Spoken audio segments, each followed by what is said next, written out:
प्यारे बच्चों, बुक तो निकल गया त्रिभुज की सर्वांग समता। अब त्रिभुज की सर्वांग समता की जानकारी प्राप्त करने से पहले हमें इसके कसौटी के बारे में जानकारी प्राप्त करना होगा। किसी भी त्रिभुज की सर्वांग समता को मापने के लिए, जानकारी प्राप्त करने के लिए हमें कसौटी की जानकारी होना बहुत ज़रूरी है।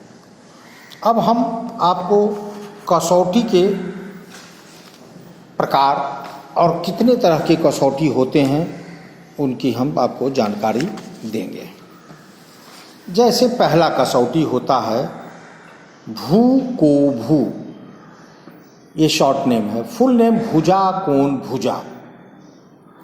अब दो त्रिभुज, मान लीजिए कि दो त्रिभुज हैं। एक त्रिभुज का नाम ABC जो कि आपको दिख रहा होगा चित्र में, और दूसरा त्रिभुज का नाम LMN। अब इन दो त्रिभुज में आपको दिखाई दे रहा होगा कि भुजा AB पर देखिए दो चिन्ह लगा है, तो दूसरे त्रिभुज में भुजा LM पर दो चिन्ह लगा हुआ है।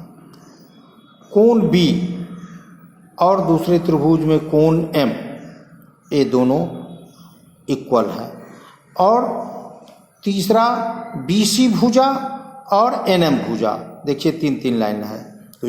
तो यह इसमें आपको क्या दिख रहा है, एक भुजा इस त्रिभुज का तो एक भुजा उस त्रिभुज का, फिर एक कोण इस त्रिभुज का एक कोण उस त्रिभुज का, फिर एक भुजा इसका एक भुजा। तो ये क्या हो गया, भू माने भुजा कोण भुजा। तो इस तरह से इस कसौटी के आधार पर यह त्रिभुज सर्वांग सम है। त्रिभुज ABC और त्रिभुज LMN, यह दोनों त्रिभुज सर्वांग सम है भू को भू कसौटी के आधार पर। समझ रहे हैं ना?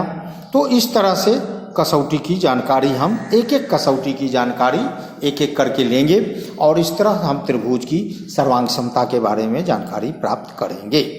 धन्यवाद। फिर अब हम आपको आगे दूसरी कसौटी के बारे में जानकारी देने जा रहे हैं।